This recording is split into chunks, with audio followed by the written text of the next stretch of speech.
नमस्ते. मी आज बनवते खीर बनवण्यासाठी काय काय साहित्य घेतले ते बघा.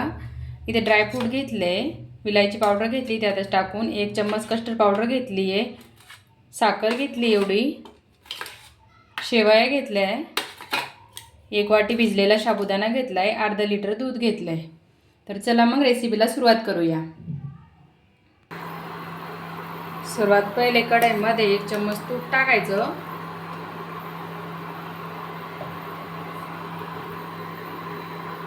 हे तूप मी घरीच बनवलेलं आहे. रेसिपी बघायची असेल तर व्हिडिओमध्ये बघू शकता तुम्ही. मध्ये शेवया टाकून घ्यायच्या.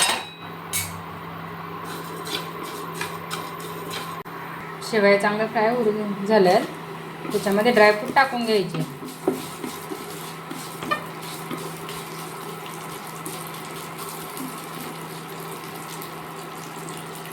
लगेच साबुदाणा टाकून घ्यायचा.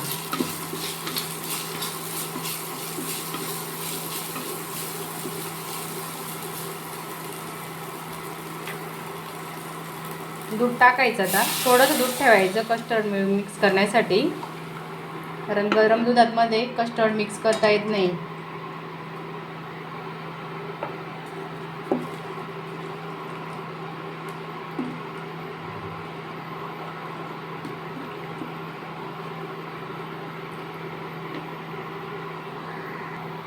साखर टाकून घेते.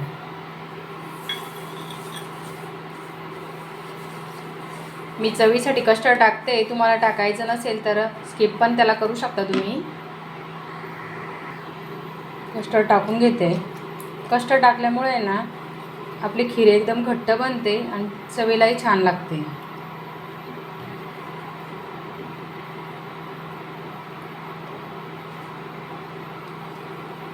एक 10 मिनिटाला होऊ द्यायचं असंच. खिरीमध्ये थोडंसं मीठ टाकायचं. मीठ टाकल्यामुळे ना चव छान येते. तुम्ही बघू शकता साबुदाणा आणि शेवयाची खीर एकदम आपली रेडी झाली आहे. व्हिडिओ आवडल्यास व्हिडिओला लाईक शेअर करा आणि सबस्क्राईब करा. भेटू आपण पुढच्या ब्लॉगमध्ये. जय जय जाऊ.